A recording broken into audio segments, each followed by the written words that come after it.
तो ये जो है रिफ्लेक्स आर्क है। तो हाथ जो है वो हमारा एक वो रिसेप्टरी अंग है। यहाँ पर ये गर्म जो बर्तन है उसके ऊपर हाथ लग गया है, तो यहाँ से सिग्नल जो है संवेदी नर्व द्वारा, सेंसरी न्यूरॉन द्वारा यहाँ से संचारित होगा। सिग्नल आगे जाएगा और ये स्पाइनल कॉर्ड में जाएगा। स्पाइनल कॉर्ड से ये जो सिग्नल है मोटर नर्व में जाएगा। तो इसमें रिले न्यूट्रॉन है, आगे मोटर नर्व में जाएगा। मोटर नर्व से ये सिग्नल मसल्स को उत्तेजित करेगा। मसल्स जो होंगी इफेक्टर है, मसल्स इन आर्म, बाजू में जो आर्म है वो एकदम से ये एक्शन ऐसे रिफ्लेक्स आर्क में आएगा और ये हाथ को इससे गर्म वस्तु से हटाने में मदद करेगा। तो इसमें सोचने की कुछ भी ज़रूरत नहीं पड़ेगी क्योंकि ये सिग्नल जो है ब्रेन को नहीं गया। तो इसकी डायग्राम आपने बनानी है। जो स्पाइनल कॉर्ड है सेंट्रल नर्वस सिस्टम का भाग है। यहाँ पर लिखा हुआ है सेंट्रल नर्वस सिस्टम CNS। तो सेंट्रल नर्वस सिस्टम का भाग है, ये ग्रे मैटर है। इसके अंदर ये वाला जो है गैप है, यहाँ पर स्पाइनल कॉर्ड है। तो स्पाइनल कॉर्ड के अंदर ये तंतु जाते हैं और इसके रिले न्यूरॉन में इसको मोटर नर्व में सिग्नल आगे मसल्स तक पहुँच के हाथ को हटाने में मदद करता है। मैसेज टू, उसके बाद ये वाला इसका मैसेज जो होगा वो ब्रेन को भी चला जाएगा। तो हम आगे ह्यूमन ब्रेन को पढ़ेंगे। जो मस्तिष्क है, a reflex action the only function of the spinal cord. तो जो रिफ्लेक्स एक्शन है स्पाइनल कॉर्ड का, मेरू रज्जु इसको कहते हैं, तो उसका एक ही फंक्शन है। ऑब्वियसली नॉट, ये एक ही फंक्शन नहीं है। Since we know that we are thinking beings, तो हमें पता है कि हम सोचने वाले प्राणी हैं। Spinal cord is made up of nerves. जो स्पाइनल कॉर्ड होती है वो नर्व से बनी होती है। Which supply information to think about, तो वो सोचने के लिए सूचना उपलब्ध करवाती है। Thinking involves more complex mechanism, तो सोचना होता है, इसका मैकेनिज़्म जो होता है थोड़ा जटिल होता है। एंड न्यूरल कनेक्शंस होते हैं। These are concentrated in the brain, वो सभी मस्तिष्क में जमा होते हैं। Which is the main coordinating centre of the body, जो कि संतुलन व्यवस्था का केंद्र होता है शरीर का।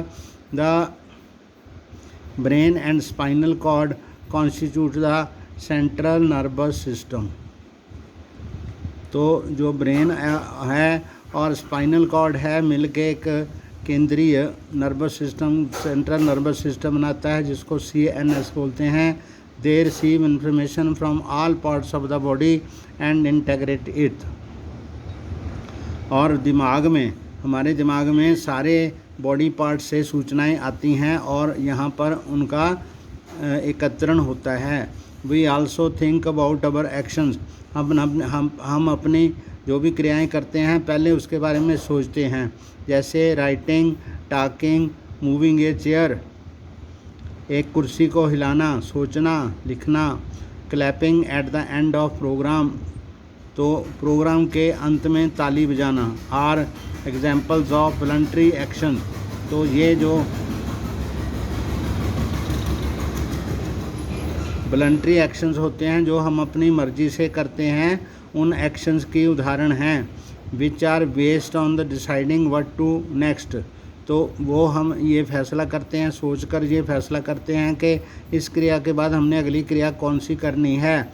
सो the brain also has to send messages to muscles, तब जो हमारा ब्रेन है, मस्तिष्क है, वो हमारी मसल्स को संदेश भेजता है। तो मसल्स के द्वारा हाथों से हम वो ताली बजाते हैं। This is the second way in which the nervous system communicates with the muscles, ये दूसरा तरीका है जिससे मस्तिष्क की नर्व्स जो हैं वो मसल्स को आदेश देती हैं सूचना पहुंचाकर। The communication between the central nervous system and other parts of the body is facilitated by the peripheral nervous system consisting of cranial nerves rising from the brain and spinal nerves rising from the spinal cord। तो दो तरह की nerves जो होती हैं, एक brain होती हैं पेरिफेरल नर्व्स जो मस्तिष्क से निकलती हैं, और दूसरी क्रैनियल नर्व्स जो होती हैं वो स्पाइनल कॉर्ड से निकलती हैं। तो the brain thus allows us to think and take action based on that thinking. तो हमारा जो ब्रेन है वो सोचता है और हम उस सोचने के अनुसार कार्य करते हैं। As you will expect this accomplished through a complex design. तो इसमें आप देखेंगे कि इसका एक बहुत जटिल डिज़ाइन है। तो ये काम उसके द्वारा होता है with different parts of the brain responsible for integrating different inputs and output. तो हमारे मस्तिष्क के अलग अलग जो भाग हैं वो उसमें सिग्नल लेते भी हैं और आउटपुट देते हैं, अलग अलग कार्य करते हैं, अलग अलग भाग हैं, अलग अलग काम करते हैं। The brain has 3 such major parts of region.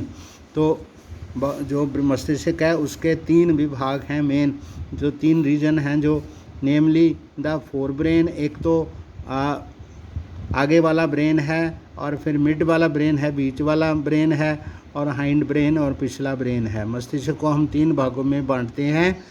तो the forebrain is the main thinking part of the brain. तो जो आगे वाला मस्तिष्क है वो सोचने वाला मेन ब्रेन है। It has regions which receive sensory impulses from the various receptors. शरीर में से संवेदी सूचनाएं इस सेक्शन को मिलती हैं। Separate areas of the forebrain are specialised for hearing, smell, sight and so on. तो हमारे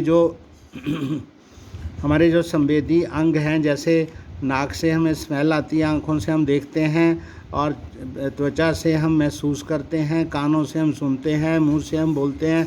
तो ये जो हमारे अंग हैं वहाँ से संवेदी सूचनाएं हमारे ब्रेन को, फोर ब्रेन को अलग अलग भागों में आती हैं। There are separate areas of association. इस काम के लिए अलग अलग क्षेत्र हैं। Where this sensory information is interpreted by putting it together. तो इस सूचना को इकट्ठे करके वहाँ से सिग्नल वहाँ पर पहुँचाया जाता है with information from other receptors as well. दूसरे रिसेप्टर से भी सिग्नल मिलते हैं as with information that is already stored in the brain.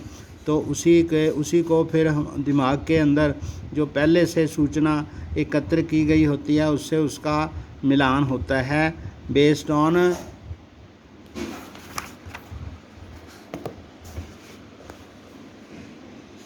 all this a decision is made about how to respond and the information is passed on the motor areas। तब उसमें मस्तिष्क में उसका फैसला होता है। हम सोचकर फैसला करते हैं कि इस सिग्नल को क्या प्रतिक्रिया दी जाए। तो उसके हिसाब से ब्रेन से इन्फॉर्मेशन जो है वो मोटर एरियाज़ को पहुंचाई जाती है विच controls the movement of voluntary muscle. जो कि वॉलंटरी मसल स्वैच्छिक कोशिकाएं मसल्स होती हैं, उनकी मूवमेंट के लिए हम आगे उनको प्रोत्साहित करते हैं। For example our leg muscles however certain sensations are distinct from seeing और hearing. For example how do we know that we have eaten enough. तो ऐसे सुनने और देखने से अलग एक सूचना होती है। जैसे हम ये कैसे जान पाते हैं कि हमने पूरा खा लिया है। The sensation of feeling full is because of the centre associated with hunger which is in A separate part of the brain. तो भूख वाला ये एक सेंटर है जो कि हंगर के साथ, भूख के साथ जुड़ा हुआ है। वो एक अलग पार्ट है फोर ब्रेन में। वहाँ से हमें सूचना हो जाती है कि हमने खाना खा लिया है। तो ये ब्रेन की डायग्राम आपने बनानी है। ये मिड ब्रेन है और ये फोर ब्रेन है और ये क्रेनियल आप आगे स्कल है। फिर ये सेरिब्रम है और जो हाइंड ब्रेन है ये इसमें स्पाइनल कॉर्ड का एक्सटेंशन है। आगे स्पाइनल कॉर्ड को चला जाएगा और इसके 3 भाग हैं। एक ये है, एक ये है और एक ये है। इसका भाग है पॉन्स है, उसके बाद मेडुला है, उसके बाद सेरिबेलम, ये वाला सेरिबेलम है। और ये मिड ब्रेन है। तो ह्यूमन ब्रेन की डायग्राम आपने बनानी है। ओके।